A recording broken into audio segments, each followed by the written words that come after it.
సన్నిధి అంటే దేవునితో మాట్లాడడం. మరి దేవుని వాక్యాన్ని ఒక 30 నిమిషాలు విని 7 మెట్లు ధ్యానంలోకి వెళ్దాం. 7 మెట్లు ధ్యానము చాలా గొప్ప ప్రార్థన, అంశములు నెరవేర్చే గొప్ప ప్రార్థన, వెంటనే నెరవేర్చే ప్రార్థన. 7 మెట్లు ధ్యానంలోకి వెళ్దాం. మరి దేవుడు మిమ్మల్ని అందరినీ దీవించును గాక. ఆమేన్. అపోస్తల కార్యము 9వ అధ్యాయము 31వ వచనంలోంచి దేవుడు మాట్లాడుతూ ఉన్నాడు. అపోస్తల కార్యము 9వ అధ్యాయము 31వ వచనము. కావున యోదయ గలిలయ సమరయ దేశములందంతటా సంఘము క్షేమాభివృద్ధి నొందుచు సమాధానము కలిగి ఉండెను. మరియు ప్రభు భయములో పరిశుద్ధ కలిగి నడుచుకొనుచు విస్తరించుచు ఉండెను. దేవుడి వాక్యాన్ని దీవించును గాక. ఆమేన్. చిన్న ప్రార్థన చేసుకుందాం. మహోన్నతుడానికి వందనములు స్తోత్రమునైనా ఈ వాక్యము బోధిస్తుండగా మీ ఆత్మని నాయనా మా మీద కుమ్మరించండి. విరుచిన బిడ్డలనైనా హృదయానికి అర్థమై పాపం చేయండి తండ్రి. అయా, నీ దాసుడైన నన్ను నీ సిలువ సాటును మరుగుపరుచుకుని నాతో మాట్లాడించుమని నజరేయుడైన యేసయ్య నామమున అడుగుచు వేడుకుంటున్నాము తండ్రి. ఆమేన్. మంచిది. దేవుని వాక్యము వినేటప్పుడు ప్రభు వైపే మనం చూడాలి. ఎవరైనా మాట్లాడినప్పుడు మనం తల కింద పెట్టుకుంటే మాట్లాడతారా? మాట్లాడు. దేవుడు మన మధ్యలో ఉన్నారు. దేవుడు వైపు మనము చూసి ఆయన మాటలు విందాం. వాక్యం అనగా దేవుడు మాట్లాడటం. ప్రార్థన అంటే దేవుడితో మనం మాట్లాడటం. ఇప్పటి వరకు మన ప్రార్థన అంగీకరించారు దేవుడు. మన ప్రార్థన చక్కగా విన్నారు. ఇప్పుడు ఆయన మాటలు కూడా మనం వినాలి. దేవుడు ఇక్కడ కావున యూదయ గలిలయలకు చెప్తున్న మాట, వారి సంఘాలు అభివృద్ధి చెందుతూ క్షేమంతో ఉన్నాయంటండి. ప్రతి కుటుంబము క్షేమంగా ఉండాలి, ప్రతి కుటుంబం అభివృద్ధిగా ఉండాలి. అయితే ఇక్కడ వాక్యం మాట్లాడుతుంది, వారు చేసిన పనులు ఏంటంటే, వారు సంఘం చేసిన ప్రార్థన అంటే సమాధానము కలిగి ఉండి, భయము కలిగి ఉండి, పరిశుద్ధత కలిగి ఉండి, వారు దినదినము క్షమాభివృద్ధి చెందుతున్నారట. ఒక కుటుంబము, ఒక సంఘము, ఒక ఊరు అభివృద్ధి అవ్వాలంటే ఇక్కడ దేవుడు చెప్తున్న మాట 3 విషయాలు చెప్తున్నాడు. మన కుటుంబము ఎప్పుడు ఒకలా ఉండిపోతుందంటే అక్కడ క్షేమాభివృద్ధి లేదు. ఎప్పుడు కూడా ఒకలాగా ఉండిపోతున్నామంటే అక్కడ అభివృద్ధి లేదు. ఎందుకు లేదు? మనం ఇది చేయట్లేదు కాబట్టి.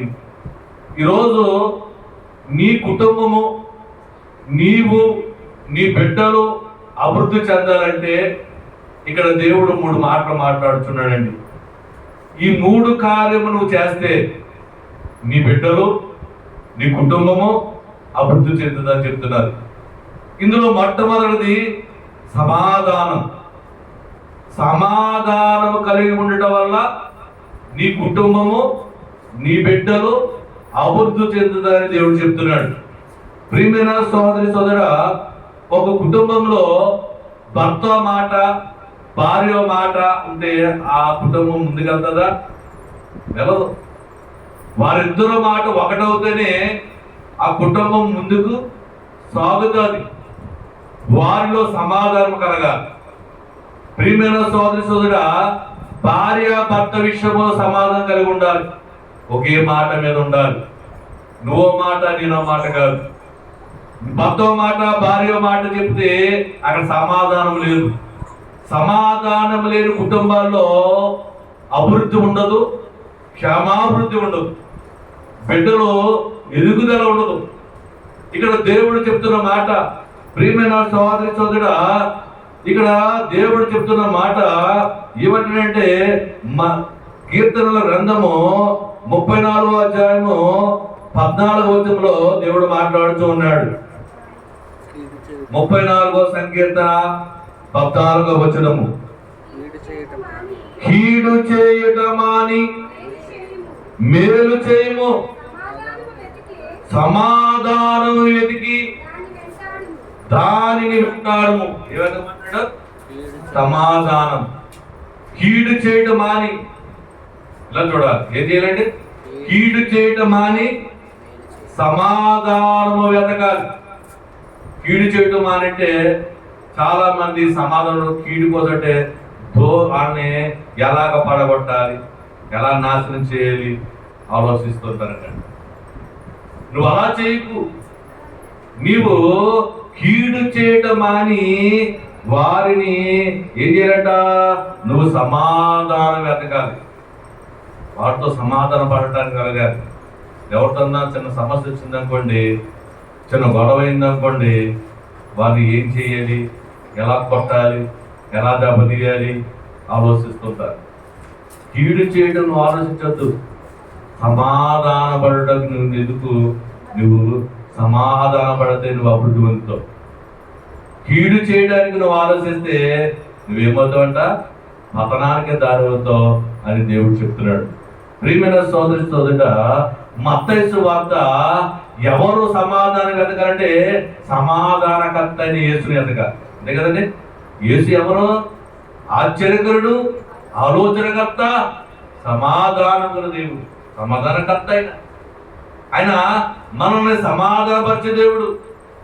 నీలోని కోపము తగ్గించి, నీలోని రుగ్రతను రప్పించి నిన్ను సమాధానపరిచే మనసు ఇస్తాడండి. నువ్వు ఎవరు ఎతకాలి? యేసుని ఎతకాలి. నీకు సమస్య వచ్చినప్పుడు, ఎవరు నేను బాధ పెట్టినప్పుడు నువ్వు సమాధానకర్తని ఎదిగితే నీకు సమాధానం ఇస్తాడు. కీడు మాని, కీడుని ఎదకొద్దు అని దేవుడు చెప్తున్నాడు. ఇక్కడ ఏమన్నాడంటే మత్తయి సువార్త 11వ అధ్యాయం 28వ వచనంలోని, ప్రయాసపడు సమస్త జనులారా నా యొద్దకు రండి, నీకు విశ్రాంతి కలిగజేస్తాను. నీకు సమాధానం ఎక్కడ దొరుకుతుందంటే యేసు దగ్గరే. నువ్వు కష్టపడి వస్తున్నావు, నా జీవితం అంతా నాకు కష్టమేనండి, నాకు ఎప్పుడు విశ్రాంతి లేదు, నాకు ఎప్పుడు దొరుకుతుంది అని అనుకుంటావు. నీకు ఎప్పుడు దొరుకుతుందంటే యేసే దగ్గరకు వచ్చినప్పుడు. యేసే దగ్గరకు వచ్చినప్పుడు నీకు సమస్త విశ్రాంతి దొరుకుతుంది. సమస్త ప్రయాసపడి జనులారా నా యొద్దకు రండి, నీకు నేను విశ్రాంతి కలిగజేస్తానని దేవుడు చెప్తాడు. చాలా మంది రోజంతా కష్టపడుతుంటారు. నేను ఈ ఊర్లో చూస్తున్నాను, నేను ఎప్పుడు పల్లెటూరులో ఉండలేదు, నేను ఇక్కడే ఉన్నాను. ఇక్కడ ఉండి చూస్తుంటే ఇప్పుడు అందరూ కష్టాలు చూసి నాకు ఎంతో వేదనకరంగా ఉంది. వాళ్ళ విశ్రాంతి లేదు, రోజంతా కష్టమే. దూడలు పెంచుకుంటాం, గడ్డి తెచ్చుకుంటాం, వ్యవసాయం చూసుకుంటాం. ఆదివారం సెలవు లేదు, సోమవారం సెలవు లేదు, రోజంతా కష్టమే, విశ్రాంతి లేదు. నేను అడుగుతున్నాను, ఏంటంటే ఈ కష్టము? మీకు సెలవు దొరకదా అంటే మా జీవితాలకు సెలవు లేదండి. దూడలకు మేర్చుకోవాలి, దూడలు విప్పుకోవాలి, వ్యవసాయం చూసుకోవాలి, మాకు రెస్ట్ లేదంటారు. వారికి చెప్తున్నాడు దేవుడు, రండి నా దగ్గర రండి, మీకు విశ్రాంతి కలుగజేస్తాడు. సమస్త జనులారా నా దగ్గర రండి, నీకు విశ్రాంతి కలుగజేస్తానని. మరి ఎవరి దగ్గరికి వెళ్ళాలి? యేసే దగ్గరికి వెళ్ళాలి. మత్తయి సువార్త 5వ అధ్యాయం 9వ వచనంలోని, సమాధానపరచువారు ధన్యులు, వారు దేవుని పిల్ల కుమారులు అవుతారంటండి. సమాధానపరచువారు ఎవరండి? దేవుని కుమారుడు. సమాధానపరచాలి. భార్య భర్త ఒకవేళ కోపం పడుతుంది అనుకోండి, భర్త కోపం పడుతున్నాడు అనుకోండి, భార్య ఎవరిని సమాధానపరచాలి. ఏదో చిరాకులు ఉన్నాడమ్మో, ఏదో బాధలో ఉన్నాడమ్మో, నువ్వు పెట్రోల్ వేయకూడదు, నువ్వు అగ్గి పెట్టకూడదు, దాన్ని సమాధానపరచకపోనండి. పొద్దున మాట్లాడదాంలే, పొద్దున చూద్దాంలే, మాట్లాడదాంలే, నేను ఏం చేయాలి? సమాధానపరచాలి. నిన్ను అలాగన్నారా, లేదా నిన్ను ఇలా చేశారా అని గొడవని నువ్వు పెంచకుండా చూడాలి, సమాధాన పరచాలి. సమాధానపరచువారు ధన్యులు. ప్రియమైన సోదర, రక్తస్రావ స్త్రీ ఎన్నో హాస్పిటల్ తిరిగింది. రక్తస్రావ స్త్రీ ఎన్నో గ్రామాలు తిరిగి సమాధానం లేకుండా తిరుగుతుంది. ఆస్తులు పోయే, డబ్బు పోయింది, జబ్బు తగ్గట్లేదు, సమాధానం లేదు. ఊరు వాళ్ళందరూ ఆవిడ ఏం చేశారు? ఆవిడ వస్తే చాలు ఆవిడ నుంచి ఆవిడ పక్కన ఉన్న వాళ్ళందరూ వెళ్ళిపోయేవారటండి. ఆవిడ దగ్గర మరి ఆ వ్యాధి యొక్క లక్షణంతో దుర్వాసన కొడుతూ ఉండేది. ఏంటి నా జీవితం ఏంటని అల్లాడుతున్న ఆ రక్తరాస్త స్త్రీ యేసయ్య చెంగును ముట్టగా ఏముందండి? స్వస్థపడ్డాది. అమ్మా, నీ విశ్వాసం నీ స్వస్థత వచ్చింది, నువ్వు సమాధానంగా వెళ్ళిపో అని అక్కడ యేసయ్య చెప్తున్నాడు. రక్తస్రావ స్త్రీకి అనేక ఊళ్ళు తిరిగింది కానీ సమాధానం దొరికిందా? ఎక్కడికి వచ్చి దొరికింది? యేసయ్య దగ్గరకు వచ్చి యేసయ్య చెంగును ముట్టగానే వచ్చింది, ఆయన రక్తము కట్టబడిపోయింది, సమాధానం వచ్చేసిందండి. ప్రియమైన సోదరి సోదరా, నీ కుటుంబంలో సమాధానం లేదా? నీ బిడ్డల మధ్య నీకు సమాధానం లేదా? అయితే యేసయ్య నీకు సమాధానం ఇస్తాడు. ఆయన సమాధాన కర్త. ప్రియమైన సోదరి సోదరా, శిష్యులైన వారు యేసుక్రీస్తు వారు చనిపోయిన తర్వాత ఒక మేడ గదిలో దాక్కున్నారటండి భయపడి. ఎందుకు? మమ్మను కూడా సిలువేసేస్తాడేమో అని భయపడి సమాధానం లేదు కాబట్టి యేసయ్య మరణము గెలిచి సమాధానం గెలిచి మరి శత్రువైన సాతాన్ని గెలిచి ఎక్కడికి వెళ్ళాడండి? గదిలో ఉన్న శిష్యుల దగ్గరికి వచ్చి సమాధానపరిచాడు. మీరేం కంగారు పడకండి, మీకు సమాధానం కలుగును గాకని దేవుడు అక్కడ సమాధానం పరిచాడు. ఈరోజు భయపడుతున్న నీవు, సమస్యలతో భయపడుతున్న నీవు, వ్యాధితో భయపడుతున్న నీకు దేవుడికి సమాధానం ఇస్తాడు, నెమ్మదిస్తాడు. నా దేవుడు ఉన్నాడు, నాకేమి కొదువా నాదుడుండగా, శ్రీకరుండే నా యేసు, శ్రీమరుడే శ్రీకరుడు నా దేవుడు, ఆయనే మార్గము అన్నట్టుగా ఆయన ఉండగా నాకేమి కొదువా అని లాగని మార్చుకుంటాడు. నీకు భరోసా ఇస్తాడు, నీ పక్షం నేను ఉన్నానని నీకు సమాధానం ఇస్తాడు. ప్రియమైన సోదరి సోదరా, ఈరోజు నీకు సమాధానం కోసం వెలకాలి. సమాధానపరచువారు ధన్యులు, వారు దేవుని కుమారులు. గొడవలు పెంచేవారు ఎవరో? సాతాను పిల్లలు, లూసిఫర్ పిల్లలు. చాలా మంది గొడవలు ఎందుకు చూస్తారు తప్ప సమాధానం పడతారా? వేసేయకూడదు. అక్కడ మాట ఇక్కడ చెప్పి ఇది, అక్కడ మాట ఇక్కడ చెప్తుంటూ ఇక్కడ పెడుతుంటారు గొడవలు. ఎవరైనా దేవుని బిడ్డలు కాదు, క్రైస్తవులే, దేవుని వాక్యం వినివారు, కానీ వీళ్ళ పనిలో ఉందంటే వీళ్ళ సమాధానం లేదు. అక్కడ ఇక్కడ గొడవలు పెట్టేవారుగా ఉన్నారు తప్ప వారిని సమాధానపరిచేవారు లేదు. ఇక్కడ అంటాడు, సమాధానపరిచేవారు ధన్యులు. ఎవడో మేలు పొందుకుంటాడు, ఎవడో దీవులు పొందుకుంటాడంటే సమాధానపరిచేవాడు మేలు పొందుకుంటాడు. అలా కాకుండా కీడును ప్రోత్సహించేవాడు ఎవడంటే సాతాను సంబంధులు అని దేవుడు ఇక్కడ చెప్తున్నాడు. ప్రియమైన సహోదరి సోదరుడా, ఇక్కడ దేవుడు చెప్తున్నాడు సమాధానం కలిగి నువ్వు అభివృద్ధి చెందబడ్డావు. రోమీయులు రాసిన పత్రిక 12వ అధ్యాయము 18వ వచనంలో మనం చూద్దాం.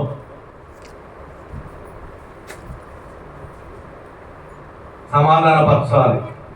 సైక్యమైతే మీ చేతనైతే మాత్రమున సమస్త మనుషులకు సమాధానం. నీ చేతనైతే ఏంటంటే నీ చేతనంత బట్టికి నువ్వు వెళ్ళబడ్డాట సమాధానం. వాక్యం అంటే మనం అర్థం అంటే వాక్యం మనం నేర్చుకోవాలి.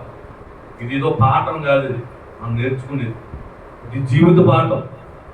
యేసయ్య ఈ జీవమైన వాక్యము నీకేంటంటే జీవవాక్యము నిన్ను నడిపించేది, నిన్ను క్షేమాభివృద్ధిలోకి నడిపించేది. నువ్వు పేదవాళ్ళవే, మనం అభివృద్ధిలో నడిపించేది ఏంటంటే ఈ వాక్యమే. ఈ వాక్యముని వింటే చాలు. ఏమిటంటే నీకు చేతనైతే నువ్వు ఆలోచించు, నీ చేతనైన మట్టికి సమాధానం పరచు. నువ్వు చెప్పిన మాట చెప్పే, వింటే వింటాలో అది లేదు అని దేవుడు ఇక్కడ చెప్తున్నాడు. ప్రియమైన సోదరి సోదరుడా, ఇక్కడ రోమీయులు రాసిన పత్రిక ఏమంటే 14వ అధ్యాయము 19వ వచనంలో సమాధానమును పరస్పర క్షేమాభివృద్ధిని కలుగు చేయు. చూసారండి, సమాధానము ఏం చేస్తుంది? పరస్పరాన్ని ఏం చేస్తాడ? క్షేమాభివృద్ధి చేస్తాడంట. నువ్వు బాగుంటావు, నీ పక్కోడు కూడా బాగుంటాడు. అర్థమవుతుందా? సమాధానం.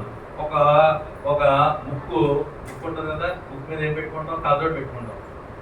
కళ్ళు అంటాయంట, ముక్కు అంటుందంట కళ్ళజోడు తీసేందంట కళ్ళుని. జాగ్రత్తగానండి. నీకు మంచిదే నాకు మంచిదే కళ్ళు అన్నాయంట. కళ్ళజోడు ఉంటాం, నీకు మంచిదే నాకు మంచిదే, వీళ్ళతో గొడవాడుకుంటున్నాయి. ఏంటి? కన్నుని ముక్కుని, కన్ను ముక్కు గొడవాడుకుంటుంటే ముక్కు అంటుందంట నా మీద కళ్ళజోడు తీసే అని చెప్తే, లేదు లేదు మన ఇద్దరికి మంచిదంటే, లేదు లేదు నాకు వద్దు తీసేయందంటే తీసేసిందంట. తీసేస్తే రాత్రి అయినప్పటికీ ఇలాగ వెళ్తుంటేనే ఒక గోడ పడ్డాడట. గోడ పడితే ఎవరి జరుగుతుంది? దెబ్బ ముక్కు దెబ్బ అన్నదంట. ముక్కు నేను చెప్పాను కదండి, మన ఇద్దరికీ మంచిదే, సమాధానం పడాల. నువ్వు క్షేమంగా ఉంటావు, నేను క్షేమంగా ఉంటాను. కళ్ళలో లేపడం వల్ల ఈడేమేడు గోడ మీద పడ్డాడు. గోడ మీద పడినట్టు ఏం తగిలిందంటే ముక్కి తగిలింది. అంతే కదా? ప్రియమైన సోదరుడా, ఇక్కడ నువ్వు సమాధానం పడితే ఇరువురు క్షేమాభివృద్ధిగా ఉంటారని దేవుడు చెప్తున్నాడు. నువ్వు సమాధానం కలిగి ఉండాలంటే. రెండోది భయము కలిగి ఉండాలంటండి. రండి, భయం. చూడండి, వాక్యం చదువుదాం. ప్రియమైన సోదరుడా, భయము కలిగి ఉండాలి. ద్వితీయోపదేశ కాండము 10వ అధ్యాయము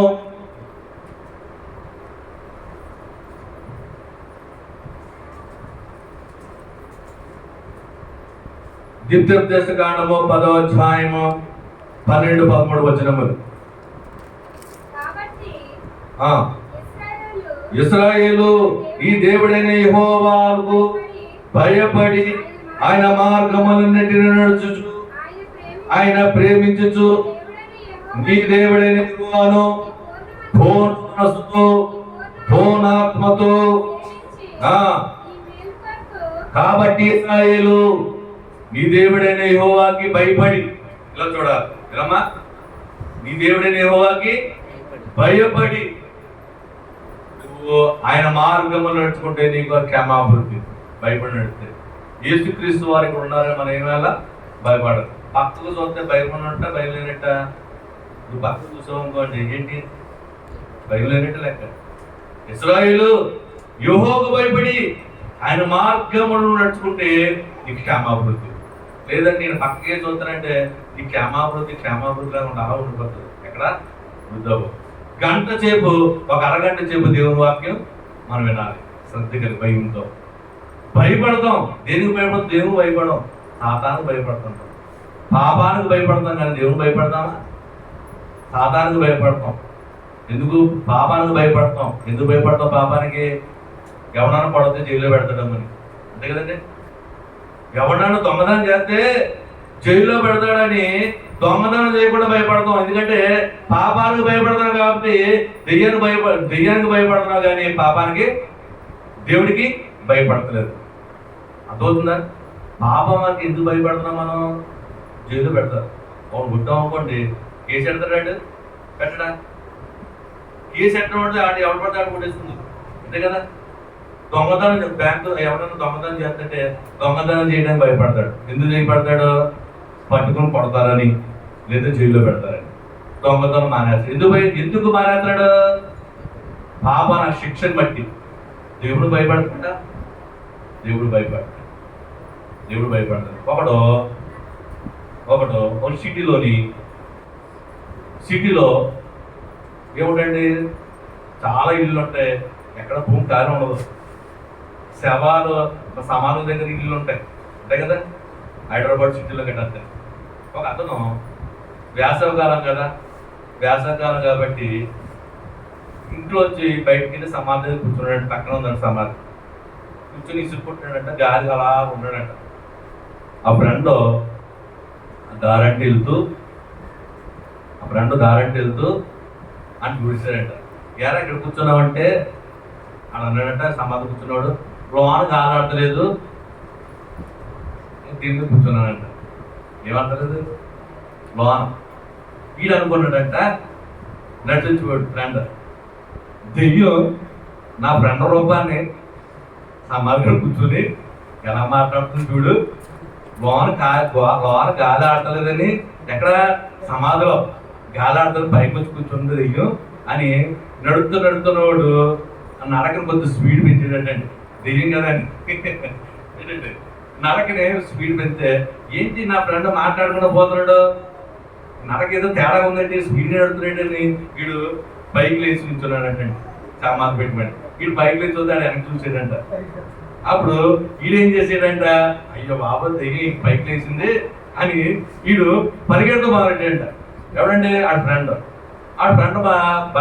పరిగెడతా మొదలంటే, అయ్యో బాబా నా ఫ్రెండ్కి ఏదో జరిగింది, అది ఏదో అయిపోయిందని వీడు వెనకాల పరిగెడతా మొదలెట్టాడంట. ఎవడో సమాధి కూర్చొని అయ్యో బాబో దెయ్యం నన్ను అంటాడేస్తుందని వీడు పరుగు ఆపకుండా పరుగుతే ఒక ఆవేశం వచ్చి ఇంటికి ఆగేటండి పరిగెట్టలేక. వీడు వెనకాల పరిగెట్టుకొచ్చి ఇంటికి ఆవేశం వచ్చి ఆగాడట. ఏంటో బాబు పరిగెడతాను అంటే, లోన్ నుంచి వచ్చాను దెయ్యం అనుకుని వచ్చాను రా, లోన్ అంటే ఇంట్లో నుంచి వచ్చాను రా బాబు, ఇంట్లో గానాడుతుంది అని సమాధి కాడికి వచ్చి నేను గానాడుతుంటే నువ్వేంట్రా బాబు నన్ను పరిగెట్టించాలని చూసారంటే. దెయ్యానికి భయపడతాడు కానీ దేవుడికి భయపడతాడా? ఇక్కడ మనము దేవునికి భయపడ, సాతానికి కాదు. ప్రియమైన సోదరి సోదరుడా, ఇక్కడ దేవుడు మాట్లాడుతున్న మాట కీర్తనలు 2వ అధ్యాయము 11వ వచనంలో ఒక మాట ఉందండి.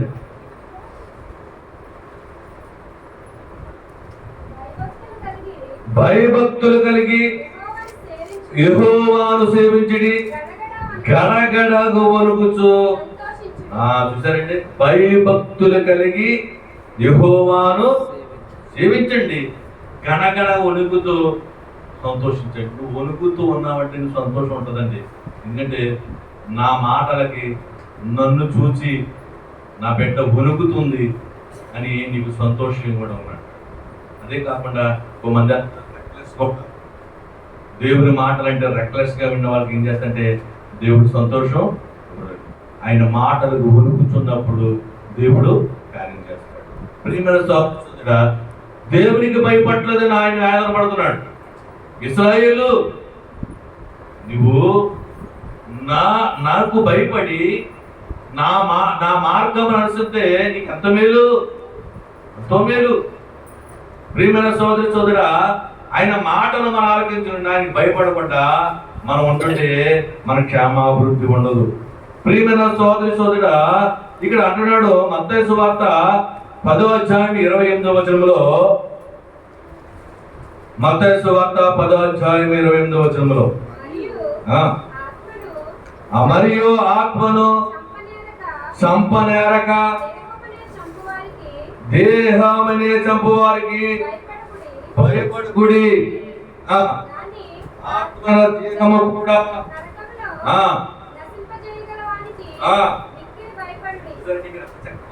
చెప్తుందో, ఆత్మను మరియు ఆత్మను నశింపనేరక దేహమును చంపువాడికి భయపడద్దు. దేహమును చంపువాడు ఎవడో, దేహానికి బలహీనత తెచ్చేవాడు ఎవడో సాతానుగాడు, అంతే కదండి. వాక్యం ఎంత శ్రద్ధగా ఉంటుందో చూడండి. దేహమును చంపువాడికి భయపడక ఆత్మ నరకలో పోయేవాడికి భయపడు. ఆత్మ నువ్వు దేవునికి భయపడకపోతే నువ్వేమవుతుంది? ఆత్మ ఎక్కడికి వెళ్తుంది? నరకానికి పోతుంది. నరకానికి పోయే నీ ఆత్మను చూసి నువ్వు భయపడు. శరీరాన్ని చంపేవాడి కోసం నువ్వు భయపడద్దు. శరీరానికి బలాన్ని తెచ్చేవాడు సాతానుగాడు, ఆడుకు భయపడద్దు. నువ్వు నశించిపోయేవాడు, నువ్వు నశించిపోతావు త్వరలో. దేవునికి భయపడకపోతే నీ శరీరము నీ ఆత్మ ఎక్కడ ఉంటుందంట? అగ్నిగుండంలో ఉంటుంది. వాడికి భయపడు, దేవునికి భయపడు అని ఇక్కడ వాక్యం చెబుతుంది. ప్రియమైన సోదర యోదయ గలిలయ సంఘానికి చెబుతున్నాడు, క్షమాభివృద్ధిగా ఉన్నాయి, సంఘాలు అభివృద్ధి చెందుతున్నాయి, ఆ ఊళ్ళో కుటుంబాలు అభివృద్ధి చెందుతున్నాయి, పాకలు పెంకిటిల్లు అవుతున్నాయి, పెంకిటిల్లు డాబాలు అయిపోతున్నాయి, పెద్ద పెద్ద ఆస్తులుగా సంపాదించుకుంటున్నారు. ఏంటిది? ఏముందంటే అక్కడ దేవునికి సమాధాన పడేవారు ఉన్నారటండి.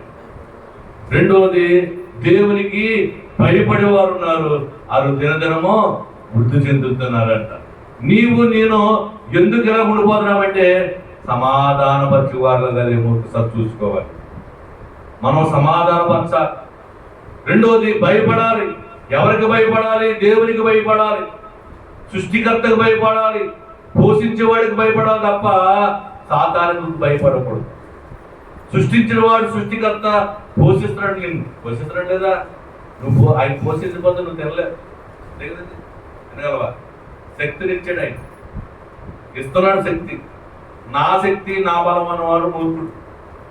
నీ శక్తి నీ బలం తీసాడు ఆయన అసలు ఏసై అంతే కదా. నీ కాలు చేయి పడుబట్టి అని చెప్పు ఎంతమంది ఉన్నారు అలా గమనిస్తూ. ప్రియమైన సోదరి సోదరా, దేవుడు నిన్ను బలహీనపడ్డ ఎంతసేపు అయినా కానీ ఆయన ప్రేమతో నీకు బలమిస్తున్నాడు. నువ్వు రెక్కలేసుకున్నా, నువ్వు దేవునికి భయపడకపోయినా నువ్వు ఎప్పటికైనా సరే నాకు భయపడతావు అని దేవుడు చూస్తున్నాడు. నువ్వు సమాధాన పడతావు దేవుడు చూస్తున్నాడు. నువ్వు సమాధాన పడకుండా దేవునికి నువ్వు అయిష్టంగా ఉంటే దేవుడికి ఏం చేశాడంటే నిన్ను తూసివేస్తాడు. యాకోబు పత్రిక 4వ అధ్యాయము 4వ వచనము చూద్దాం.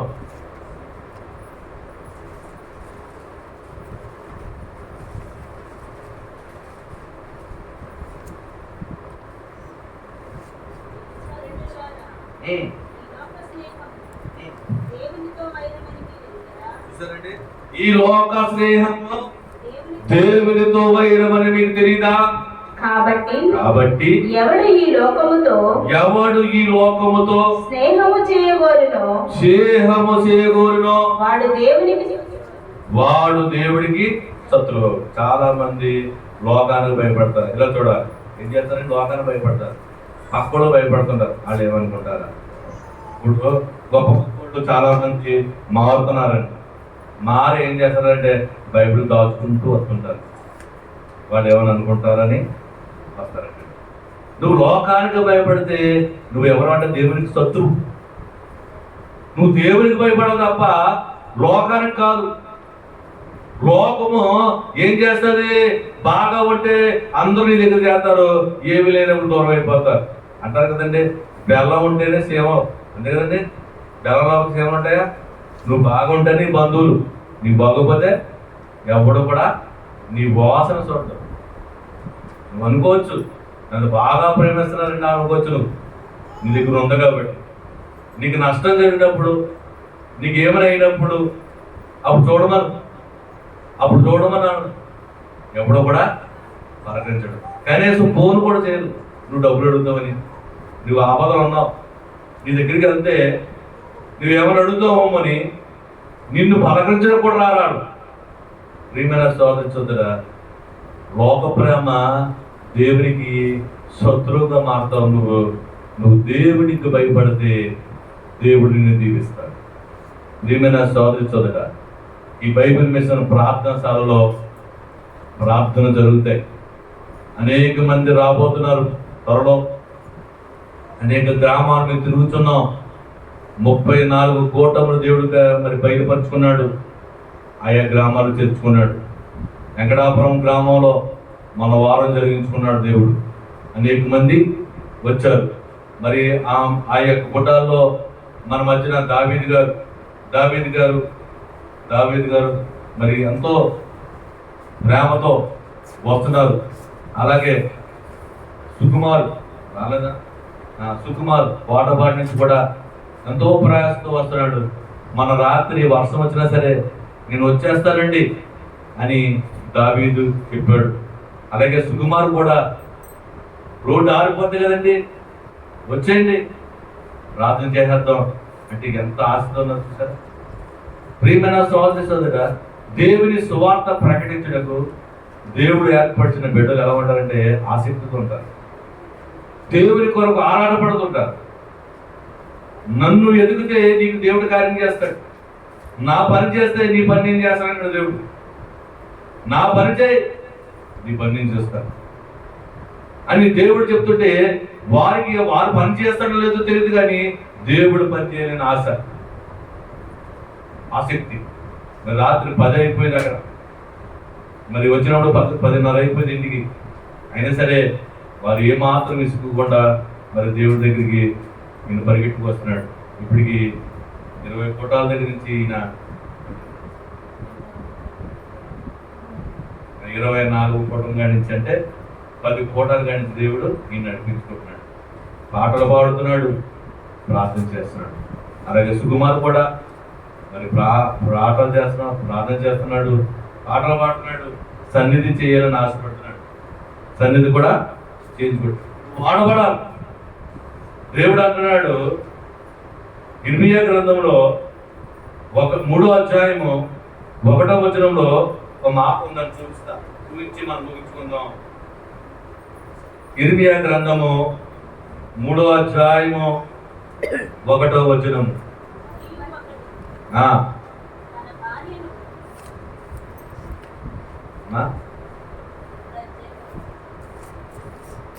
సారీ అది కాదు.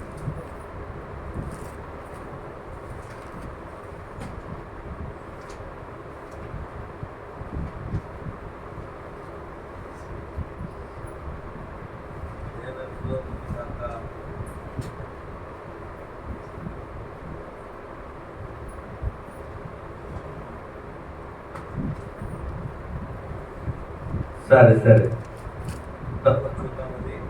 ప్రియమైన సోదరుడు, అక్కడ ఉంటుంది వాక్యము. అక్కడ ప్రతి ఒక్కడు పాత్రగా వాడాలి. ఒక ఇంట్లో ఉందంట, ఆ ఇంట్లో గొప్ప పాత్రలు ఉన్నాయంటండి. బంగార పాత్ర, వెండి పాత్ర, కర్ర పాత్ర, మట్టి పాత్ర. అంటే సంఘంలో గొప్పవారు ఉంటారు, పేదవారు ఉంటారు, చదువు లేని వారు ఉంటారు, చదువు ఉన్నవారు ఉంటారు. వారందరూ పాత్ర వాడుకోవాలి.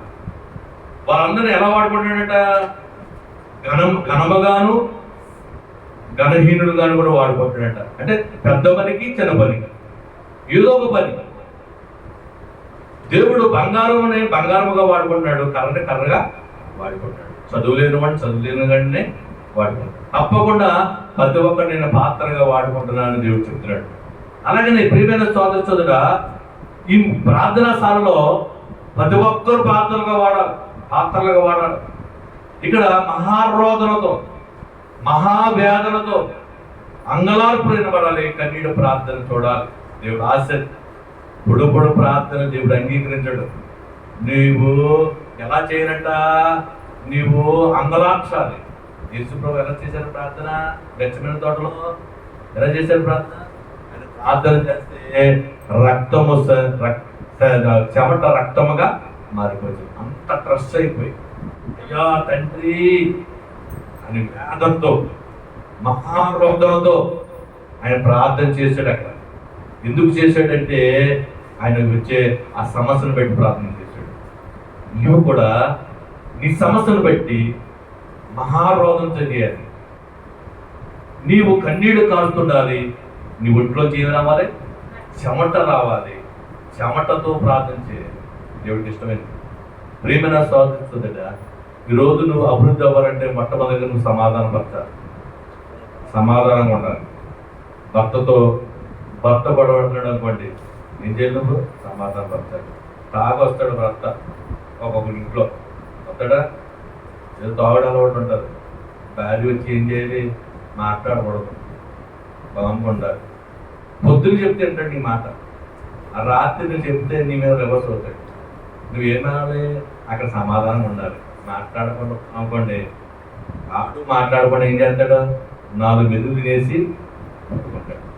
నువ్వు మాట్లాడు, ఎందుకు తాగొచ్చావు అంటే 2 మాట్లాడతాడు, 2 గుద్దులు కూడా గుద్దుతాడు. నువ్వు సమాధానం పడితే ఏ గుద్దులు ఉంటావు? సమాధాన పత్రపతి నీకు దెబ్బలు కూడా పడతాడు. నువ్వు ఎప్పుడు మాట్లాడాలి? ఉదయాన్నే లేచిన తర్వాత ఏంటయ్యా ఇది, ఏంటి నీ ఆహారం ఏంటి అంటే అప్పుడు చేతులు కట్టుకుంటాడు. ఉంటా అదే హీట్లో ఉంటే హీట్ ఎక్కుతాడు, 4 పడేస్తాడు. అంతే కదా? మన సోదరుడా, మనలోనే ఉంది సమాధానపరచు వారు దేవుని పిల్లలు. యేసయ్యను కొట్టిన వారిని కొట్టాడైనా, తిట్టిన వారిని తిట్టాడా? ఆయన సమాధానం కదా దేవుడు చూసుకుంటాడని మరి దేవుడి కోసం ప్రార్థించాడు. అయ్యా వీరు ఏమి చేస్తున్నారో వీరికి తెలియదు నాయనా, వీరిని క్షమించు అని అక్కడ వారికి ప్రార్థన చేస్తున్నాడండి. ప్రియమైన సోదరి సోదరుడా, ఇకను దేవుడు మాట్లాడుతున్నాడు. లూకా సువార్త 1వ అధ్యాయము 50వ వచనం.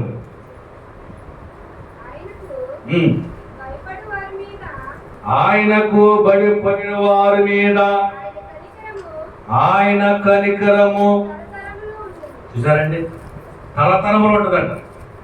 ఆయనకి భయపడిన వారి మీద ఆయన కనికరము తరతరములు ఉంటాయి. నువ్వు భయపడినని చేసి ఏం చేస్తాడ, ఏం చేస్తుంది, దీని ఉండవు. భయం అంటే ఏంటి? నా దేవుడు చూస్తాడు. భయము భక్తి తెలుసండి. ఇప్పుడు భయభక్తులు గలవాడు ఏం చేస్తాడు? దేవుని రాజ్యంలోకి వెళ్తున్నాడు. భయము భక్తి. భయం ఉంటే భక్తి ఉండదు. మనకి భక్తి ఉంటే భయం ఉండదు. భక్తి ఉన్నవాడు ఏం చేస్తారు? బైబుల్ చదువుతారు. చదువుతారా? ప్రార్థన చేస్తారు. చేస్తారు కదా. బయటికి వెళ్ళి ఏం చేస్తారు? నీళ్ళు దొరకకపోతే పొలాలు కూడా గొడవ ఆడతారు. భక్తి ఉంది. భయం ఉందా? భయం లేదు. దేవుడు చూస్తాడేమో. బుద్ధి మాట్లాడుతున్నాను, నన్ను మాట్లాడుతున్నాయి, భయం ఉందా? భయం లేదు. బైబుల్ చదువుతారు, ప్రార్థన చేస్తారు, ఇద్దరికి వెళ్ళి గొడవ ఆడతారు. భక్తి ఉంది, భయం లేదు. కొంతమందికి భయం ఉంటారు, భక్తి ఉండదు. కొంతమంది ఏమంటారా? భక్తిది అంటే బైబిల్ చదువుని వాళ్ళు, మందిరికి రానివాడు ఏమనుకుంటారా? ఇలా బయట దేవుడు చూస్తాడమ్మో, ఈ పని చేస్తే దేవుడు ఏమన్నా బాధపడుతుంది, ఇద్దరు చూద్దామని వాడు చేసిన తప్పు దాంట్లోని కొద్ది సందేహిస్తుంటాడు. తప్పు చేస్తుంటాడు సార్. తప్పుకి శిక్షించేద్దామని దేవుడు నా మీద శిక్ష తెస్తాడమని అందులో 500 రూపాయలు దేవా వానికి నన్ను శిక్షించకే అంటే భయం ఉంది, భక్తి లేదు. మందిరాన్ని రాడు, కానుక మాత్రం వేసేస్తాడు. ఎందుకు వేస్తాడు కానుక? భయంతో నన్ను శిక్షించేస్తాడు. భయము భక్తి ఉండాలి. భయము ఉండాలి, భక్తి ఉండాలి. అప్పుడు దేవుడు నేను ఏం చేస్తాడు అన్నాడు. చాలా మంది అనకూడదు కానీ కొండ దగ్గరికి వెళ్తారు. ఏ కొండ దగ్గరికి? నిలువుతోడు ఇచ్చారు. తెలిసిన నిలువుతోడు అంటే ఇక్కడ నుంచి చివరి ఇచ్చారు. ముఖేష్ అంబానీ ఉన్నాడు, భారతదేశంలో గొప్ప ఉన్నవాడు. సంవత్సరం ఒకసారి వజ్రం టికెట్ చేస్తాడు. ఎవరికి? ఎందుకు చేస్తాడు? ఆయన చేసే మోసం తీసేయలేదు. భక్తి లేదు, భయం ఉంది. ఎందుకు వజ్రం కిరీటం 100 కోట్లు పెట్టి చేస్తున్నాడు అతను? 100 కోట్లు పెట్టి వజ్రం కిరీటం ఎందుకు చేస్తున్నాడంటే వాడు చేసేది అంత మోసం, వ్యాపారం, పెట్రోల్ మోసం, అన్ని మోసమే. బ్లాక్ మార్కెట్ చేసి అధిక లాభాలు పొంది ఆ ఇంట్లో కూర్చొని భయపడి అయ్యో నేను మోసం చేస్తున్నాను కదా, దేవుడు నన్ను శిక్షిస్తాడమని సంవత్సరం ఒకసారి వెళ్ళి వజ్రం కిరీటం చేసి దేవా నన్ను క్షమించు అని అక్కడ సాష్టాంగం పడతాడంట. క్షమించబడతాడా? క్షమించబడతాడా? భయం ఉంది, భక్తి లేదు. భక్తి ఉంటే భయంతో నీ పని చేయు, దేవుడు చూస్తున్నాడు అని నువ్వు భయభక్తులుగా ఉంటావు. భయం ఉంటే భక్తి ఉండదు, భక్తి ఉంటే భయం ఉండదు. ఎవరైతే భయము భక్తి ఉన్నదో వాడిని దేవుడు క్షమాభివృద్ధిలోకి నడిపిస్తాడంట. ప్రియమైన సోదరి సోదరా, దేవుడు ఈ రోజు నీతో చెప్తున్న మాట, నీవు సమాధానంగా ఉంటే ధన్యుడువు అని చెప్తున్నాడు. అలాగనే మూడోది మనం చెప్పుకుని ముగించుకుందాం. మూడోది చూద్దాం. యోహాను సువార్త 16వ అధ్యాయము 7వ వచనం. నువ్వు క్షేమాభివృద్ధి అవ్వాలంటే, అంటే నీ కుటుంబం బాగోవాలంటే నువ్వు చేయవలసిన పని చెప్తున్నాడు. నువ్వు సమాధానం కలగలిగితే నువ్వు అభివృద్ధి చెందుతావు. నువ్వు భయం కలగలిగితే నువ్వు వృద్ధి చెందుతావు. నేను భయపడినట్టే నువ్వు అలాగే ఉంటావు. నేను సమాధానం పడినట్టే నీ అమ్మ చోట దేవుడు నీకు నువ్వు వేరు, నేను వేరంటాడు. సార్ ప్రభు అన్నవాడు పరలోక రాజ్యాన్ని నా మాట వినకుండా ఎందుకు నన్ను అడుగుతున్నావు? దేవుడు అన్న మాట, నా మాట వినకుండా నువ్వు ఎందుకు నాకు ప్రార్థన చేస్తున్నావు? వ్యర్థం కదా. నా మాట విని నా ప్రార్థన. నా మాట ఏంటి? నువ్వు సమాధానపడువాడు ధన్యుడు, వాడు దేవుని కుమారుడు అంటున్నాను. నువ్వు సమాధాన పడకుండా నాకు ప్రార్థన చేస్తే వ్యర్థమే. నీ ప్రార్థన నేను అంగీకరించను. నువ్వు భయం లేకుండా నా సన్నిధానం నువ్వు ప్రార్థన చేస్తే నీ ప్రార్థన నేను అంగీకరించను. నా మాట విను, నా మాట విన్న తర్వాత నువ్వు ప్రార్థన చేయి. నా మాట వినకుండా నువ్వు ప్రార్థన చేస్తే ప్రభు అంటే ఎన్ని గుండెలు బాదుకున్నా నీకేం చేస్తాను? ఎందుకు మన ప్రార్థన నెరవేర్పురం రావట్లేదు? ఎందుకు మన ప్రార్థన దేవుడు ఎట్లేదంటే నువ్వు దేవుని మాటలు శ్రద్ధగా వింటలేదు. ఎందుకంటే సమాధానం పడినట్టు నువ్వు గొడవ పెట్టుకుంటున్నావు, నువ్వు సమాధానం పడతలేదు. భయపడబట్టే నువ్వు రెక్లెస్గా ఉంటున్నావు, అనాలోచనతో ఉంటున్నావు. రెక్లెస్ అంటే ఏంటి? అనాలోచనే. ఆయన మాట్లాడితే నువ్వేదో ఆలోచించడం చూసావా? అదే దేవుడు మాట్లాడాడు. 139వ కీర్తన 1వ అధ్యాయంలో చక్కగా మాట్లాడాడు. నీ మనసు ఏంటో, నీ యొక్క ఆలోచన ఏంటో నాకు సమస్తం ఎరిగింది. చూడమ్మది 139వ కీర్తన ఇలా చూడాలి. అర్థమవుతుందా? దేవుడి మాటలు మనకు అర్థం. ఈ మాటలు మనకు ఒకటి చెప్పాలి. ఎక్కడైనా ప్రార్థన చేసుకోమని అనుకోండి, మనం సేవకులు మన ద్వారా ఎవరో ప్రార్థన చేయమంటారు, ఎవరికి బాధ వస్తుంది, చిన్న మాట చెప్పాలి. అమ్మా నువ్వు సమాధాన పడితే క్షేమం ఇస్తాడు, నువ్వు భయపడు, దేవుడు నేను దీవిస్తాడు అని చెప్పి మనం ప్రార్థన చేస్తే ఆ ప్రార్థన ఇంపుగా ఉండాలి. చూడమ్మా 139వ కీర్తన. యెహోవా నీవు నన్ను పరిశోధించి తెలుసుకొని ఉన్నావు. నన్ను తెలుసుకుంటున్నావు. నేను కూర్చుండుట నేను లేచుట నీకు తెలియను. నాకు తలంపు పుట్టక ముందే నీవు నా మనస్సు గ్రహించుచున్నావు. ఎంత చక్కగా మాట చూసారా? నా నడకను నువ్వు కూర్చుంటావు తెలుసు, నువ్వు నిల్చుంటావో తెలుసు, నువ్వు ఇక్కడ ఉన్నావు చూసా, నువ్వు ఏ ఆలోచనలో కూడా నాకు తెలుసు అన్నాడు. నీకు తలంపు రాకముందే నేను ఎరిగి ఉన్నాను. ఇంకా నా నడకను నా పడకను నీవు పరిశీలించుతున్నావని. నువ్వు ఎలా ఉండాలని తెలుసండి? ఈ వాక్యాన్ని బట్టి కూర్చున్నప్పుడు చూస్తాడు, నిల్చున్నప్పుడు చూస్తాడు. ఆలోచిస్తుంటే అయ్యో ఆలోచన వస్తుందా అని నువ్వు భయపడి ఆ ఆలోచన ఎలా డైవర్ట్ చేసుకుంటే నువ్వు తండ్రుడు. దేవుడు అన్ని మాట్లాడుతున్నాడండి. నాకు అన్నీ తెలుసు. నీ పక్కోళ్ళు నువ్వు విన్నట్టే ఉండవు, కానీ నువ్వు వింటలేదని నాకు తెలియదు. తెలుస్తుందంట, దేవుడిని తెలుస్తుంది. పక్కోళ్ళకి నువ్వు వింటున్నావా లేదా ఎవరు తెలుస్తుంది? దేవుడిని తెలుస్తుంది. అలాగే ప్రియమైన సోదరా, మరి యోహాను సువార్త 16వ అధ్యాయం 7వ వచనంలో మాట్లాడుతాం.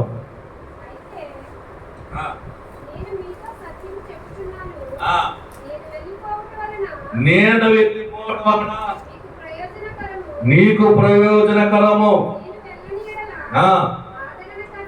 ఆదరణకర్త నీ యొద్దకు రాడు, ఆయనను నీ యొద్దకు పంపుచున్నాను. పరిశుద్ధాత్మ కలిగి ఉండాలి. ఏం కలిగి ఉండాలంటే, ఒకటి సమాధానం కలిగి ఉన్నవాడు క్షమాభివృద్ధిలో ఉంటాడు.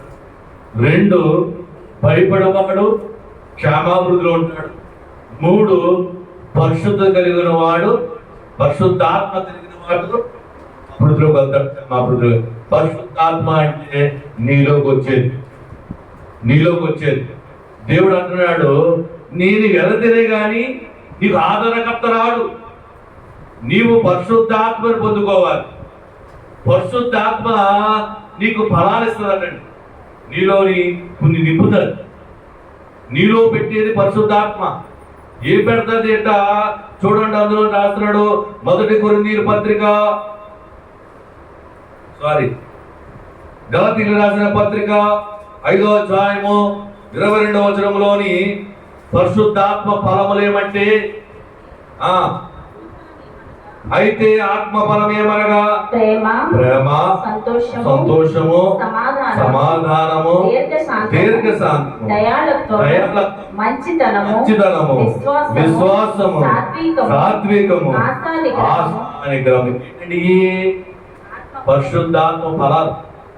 నీలోకి పరిశుద్ధాత్మ వచ్చిందనుకోండి, పరిశుద్ధాత్మ పొందుకునే వారు ఏం చేస్తే క్షేమాభివృద్ధి కలుగుతుందంట. పరిశుద్ధాత్మ ఫలాలు ఏంటి తెలుసండి? ఒక కమలాకాయ ఉంటుంది. ఆ కమలాకాయలో తోమలు 9 ఉంటాయి. ఒక్కో తోన పేరు ప్రేమ. ఆత్మ ఫలమే ప్రేమ, సంతోషము, సమాధానము, దీర్ఘశాంతము, దయాలత్వము, మంచితనము, విశ్వాసము, సాత్వికము, ఆశా నిగ్రహము కలిగి ఉంటే పరిశుద్ధ ఆత్మను పొందుకుంటాం. ప్రియమైన సోదర, నీలో ప్రేమ ఉందా? నీలో సాత్వికం ఉందా? నీలో ఆశా నిగ్రహం ఉందా? ఆశా నిగ్రహం ఉందా అని దేవుడు తిరిగి ఏం చెప్తావు? ఏం కావాలి? ప్రేమ. ఆత్మఫలాలు ఏమున్నాయి? ప్రేమ, సంతోషము, సమాధానము, దీర్ఘశాంతము, దయాలత్వము, మంచితనము, విశ్వాసము, సాత్వికము, ఆశా నిగ్రహం. ఏంటండి? 9. చెప్పండి. చెప్పాలి. ఆత్మఫలాలు చెప్పాలి. వింటున్నారా? ఇప్పుడు మన మెయిన్ సబ్జెక్ట్ ఏంటి? దేవుడు దేనికోసం మాట్లాడుతున్నాడు? అభివృద్ధి కోసం మాట్లాడుతున్నాడు. నువ్వు చదువులో అభివృద్ధి పొందాలంటే, మంచి ఉద్యోగం నీకు రావాలంటే, దినదినం వృద్ధి అవ్వాలంటే ఏం కావాలంటే మొట్టమొదటి సమాధానం కావాలి. సమాధానం అంటే గొడవలు పెట్టుకుంటూ ఉండదు. వాడు ఏమన్నా పెంట పుట్టడంకో పోనలే, తిట్టడంకో పోన్లే అని ఊరుకుంటాం. శాంతి కలిగి ఉండటం, సమాధానం కలిగి ఉండటం అంటే పరిశుద్ధాత్మని పొందుకుంటాం. అలా కాదు, నన్ను కొడతాడా అని దారి కాసి కొట్టేద్దామని నువ్వు ఆలోచించడంకో నీది ఏం లేదు, సమాధానం లేదు. ఇక్కడ ఆత్మ ఫలాన్ని పొందుకోవాలి. ప్రేమ కలిగి ఉండాలి. ప్రేమ దేనికి ఉంటే పరిశుద్ధాత్మ చూస్తాను. చూడండి, ఒక మాట చెప్పి చూస్తాను. ఇందాక మాట్లాడుకున్నాం కదా, ఇర్మియా గ్రంథము 3వ అధ్యాయం 1వ వచనము.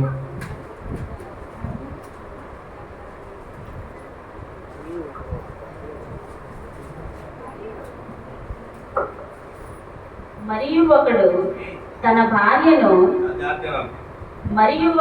భార్యను చదించగా ఆమె అతని యొద్ద నుండి తొలగిపోయి వేరొక పురుషునిదైన తరువాత అతడు ఆమె యొద్దకు తిరిగి చేరిన అలాగూ జరుగు దేశము బహుగా అపవిత్రమగును కదా. అయినను నీవు అనేకులైన విటకాండ్రతో వ్యభిచారము చేసినను నా యొద్దకు తిరిగి రమ్మని యెహోవా సెలవిచ్చుచూ ఉన్నాడు. సరే, దేవుని ప్రేమ ఎలా ఉందని అక్కడ చూపిస్తున్నాడు. ఒక భార్య భర్త వదిలేసి వేరే వాళ్ళని చేసుకుంటే తిరిగి వస్తే నువ్వు చేరదీస్తావా? చేరదీయు. నేనైతే నువ్వు ఎంత పాపమైనా సరే, ఘోరమైన పాపమైనా సరే, తాగుబోతు అయినా సరే, తిరిగిపోతూ అయినా సరే, నేను తీర్చుకుంటాను. చూస్తావా? ఇది ప్రేమ. ప్రేమ కలిగి వాడు ఎలా ఉంటాడట? ఎంతటి వాడినైనా ప్రేమిస్తాడట. ఇక్కడ అంటున్నాడు దేవుడు. ఇక్కడ ప్రియమైన యోహాను సువార్త 1వ అధ్యాయము, మత్తయి సువార్త 5వ అధ్యాయము 44వ వచనములోని ఓ మాటను చూద్దాం.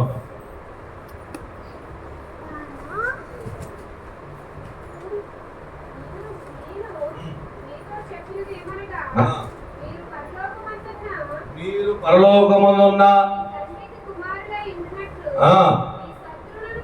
మీ శత్రువులను ప్రేమించడి, మీరు హింసించిన వారి కొరకు ప్రార్థన చేయండి.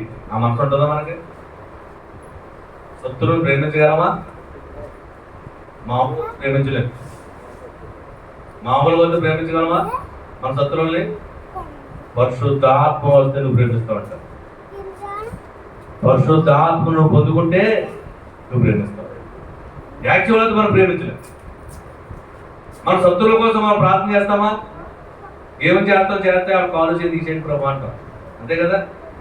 ఏమంటావు శత్రువులు? ప్రభు వ్యాధులు పడుతున్నాడు అన్నాడు, నన్ను చాలా ఇబ్బంది పెడుతున్నాడు, చాలా మంది చేసే ప్రార్థన ఇవి ఉంటాయి, నేను భరించలేకపోతున్నాను అయ్యా, వాడిని ఒక ముట్టుకే ముట్టు, ఆయనకు ఒక బాధ అర్పించి అని ప్రార్థన చేస్తాడు. కానీ ఏమంటాడు తెలుసా? నీ శత్రువుల కోసం నువ్వు ప్రార్థించారు, అయ్యా అని క్షమించు, వాడు తిరుగుతునైనా వారిని క్షమించు. నువ్వు శత్రువుల కోసం ప్రార్థన చేయాలి, వారు క్షమించాల. అప్పుడు నీవు ఎలా ఉంటావంట? ఆత్మ పొందుకుని ఉంటావు, పరిశుద్ధ ఆత్మను పొందుకుని ఉంటావు, నువ్వు దినదినము వృద్ధిరుతుంటావు. ప్రియమైన సహోదరి సోదరుడా, మొదటి కొరింథీ పత్రిక చూడండి,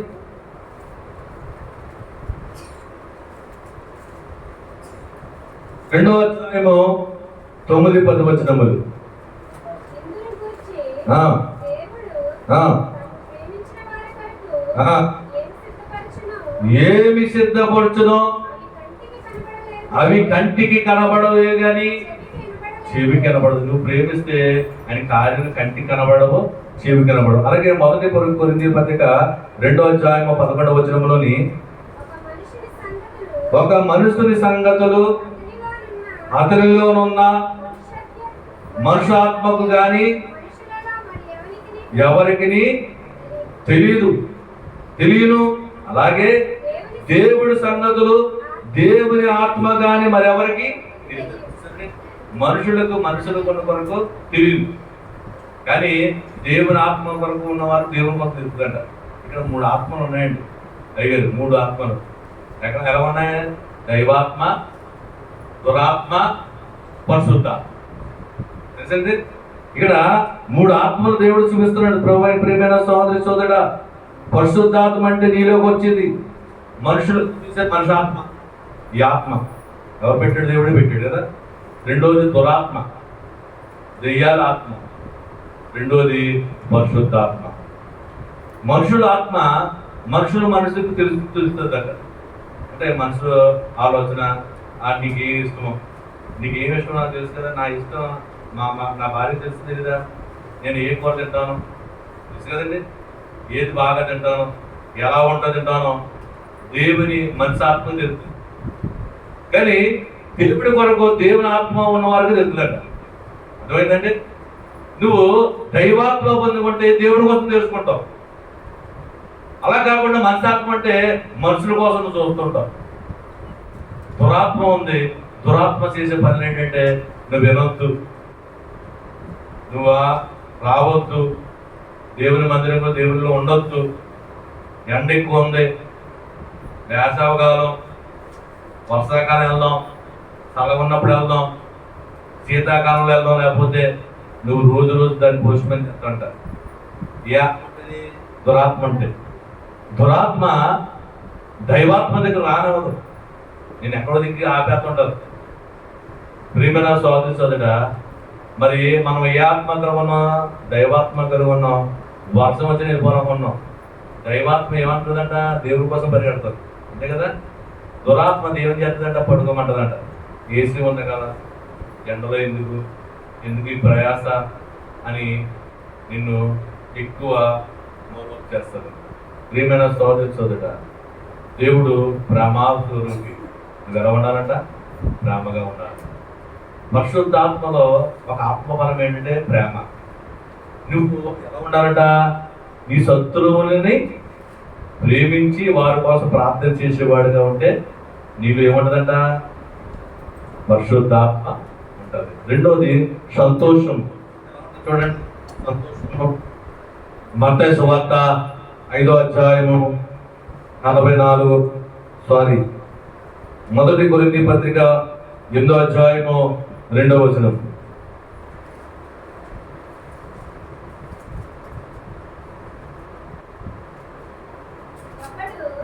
తనకేమైనను తెలియకుని ఉంటే తాను తెలుసుకొనవలసినట్లు ఇంకను ఏమీ తెలుసుకొనివాడు కాదు.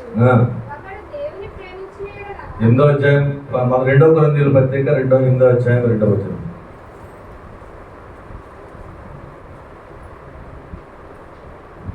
ఎలాగనగా వారు బహు శ్రమల వలన పరీక్షింపబడగా అత్యంత దినముగా సంతోషించిరి.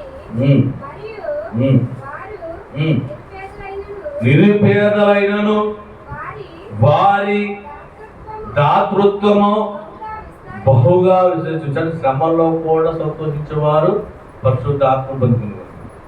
లేదండి, నాకేం లేదు, నాకు ఇచ్చాడు 500 చాలు, సంతోషం, సాటిస్ఫాక్షన్, తృప్తి. అర్థమైందండి? నాకు ఇల్లు ఇచ్చాడండి, పాక ఇచ్చాడు. పాక లేని వాళ్ళు చాలా మంది ఉన్నారు. ఈ పాక ఇచ్చిన దేవునికి స్తుతులు అని చెప్పుకుంటాము. దేవుని మహిమ అదవుతుంది కదా. దేవుని వాక్యమును మనము అర్థం చేసుకునే వారు ఉంటేనే మన కార్యం నెరవేరుతాయి. ఆయన వాక్యం నీలో ఉంటేనే సమాధానం ఉంటుంది, భయం ఉంటుంది, పరిశుద్ధాత్మ ఉంటుంది. ఎప్పుడైతే ఆయన వాక్యాన్ని విడిచేసామో నీలో సమాధానం ఉండదు, భయం ఉండదు, పరిశుద్ధాత్మ ఉండదు. నువ్వు ఓన్లీ మనిషివే. నువ్వు ఎందుకంటే ఎందుకో వచ్చావు, ఎందుకు వెళ్ళిపోతున్నావు అంటే వచ్చామంటే పొందుకోవాలి. ఏం పొందుకోవాలి? పరిశుద్ధాత్మని పొందుకోవాలి. ఏమి పొందుకోవాలి? సమాధానాన్ని పొందుకోవాలి. ఏమి పొందుకోవాలి? భయమును పొందుకోవాలి. దేవుడు ఏంటి ఈ శనివారం ఏం చెప్పాడు అని చెప్తే నువ్వు ఇతరులకు బోధించేవారు ఉండాలి. ఏం చెప్పాడు దేవుడు? సంఘాభివృద్ధి కోసం చెప్పాడు, క్షేమాభివృద్ధి కోసం చెప్పాడు. ఏంటి అభివృద్ధి? ఎలా జరిగింది అభివృద్ధి? సమాధానంగా ఉన్నారు వారు, 2 భయం కలిగి ఉన్నారు వారు, 3 పరిశుద్ధాత్మ కలిగి ఉన్నారని చెప్పాలి. ఏంటి సమాధానం అంటే? నువ్వు సమాధానపరచబడి అన్నాడు. నువ్వు గొడవలో పెట్టకుండా సమాధానపరచబడి ఉండాలి. అప్పుడు నీకు క్షేమాభివృద్ధి కలుగుతాడు. దేవుడు ఇంకేమన్నాడు? భయముతో ఉండమన్నాడు. నువ్వు దేవుడికి భయపడుతున్నావు, పాపానికి భయపడుతున్నావు, కానీ దేవుడికి భయపడతలేదు. దేవుడు ఉన్నాడని, దేవుడు తప్పు చేస్తే, తప్పుడు మాట మాట్లాడితే సమస్తం ఎదిగిన దేవుడు అని నువ్వు కూర్చుండమో తెలుసు, నువ్వు నిల్చుండమో తెలుసు, నీ ఆలోచన తెలుసు అంటున్నాడు దేవుడు. ఇదిగో తప్పుడుగా ఆలోచిస్తున్నానమ్మో, నన్ను క్షమించడు, నన్ను చూస్తున్నాడని భయపడేవాడు వాడు క్షమాపణ. పరిశుద్ధ ఆత్మ పొందుకుంటాం. పరిశుద్ధ ఆత్మ అంటే ఏంటి? ప్రేమ కలిగి ఉండటం, సంతోషము కలిగి ఉండటం, దీర్ఘశాంతి కలిగి ఉండటం, సాత్వికం కలిగి ఉండటం, ఆశా నిగ్రహము కలిగి ఉండటం. ఆశా నిగ్రహం అంటే ఏంటి? ఆశ చాలా ఉంటాయి. నిగ్రహంతో ప్రియమైన సోదరుడా, ఈ ఉదయకాలన శనివారం నాడు దేవుడు నీతో మాట్లాడుతుంటే నువ్వు అభివృద్ధి కావాలని, అభివృద్ధి పొందుతావా లేదా ఇలా ఉండిపోతావా? చాయిస్ నీకు ఇచ్చేసాడు అవకాశం. నువ్వు అభివృద్ధి పొందుకోవాలంటే నువ్వు గొడవలు పెట్టుకోవద్దు, సమాధానం పడు.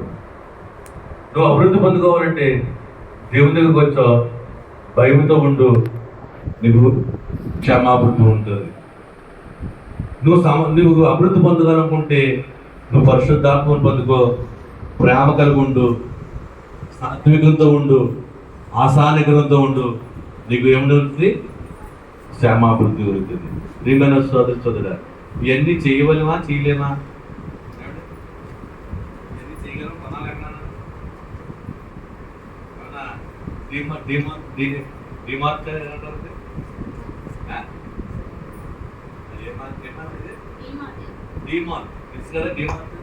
ఏం దొరుకుతాయి? అన్ని సావక మంచి మంచి దొరుకుతాయి. మరి డిమార్ట్లో ఏం దొరుకుతాయి?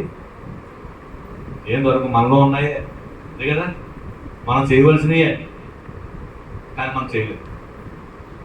ఎంతో భారం. దేవుడు ఇన్ని చెప్పినా సరే మనం చేయలేకపోతున్నాం. చూసావా?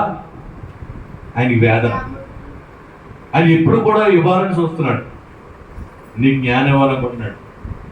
ఒక మనిషి, ఒక కూలిపోయిన వాడు పిల్లోడు మంచం మీద పడుకొని బయట ఆకాశం వైపు చూసాడట. చూస్తే ఎంత ఎగురుతుందంటండి.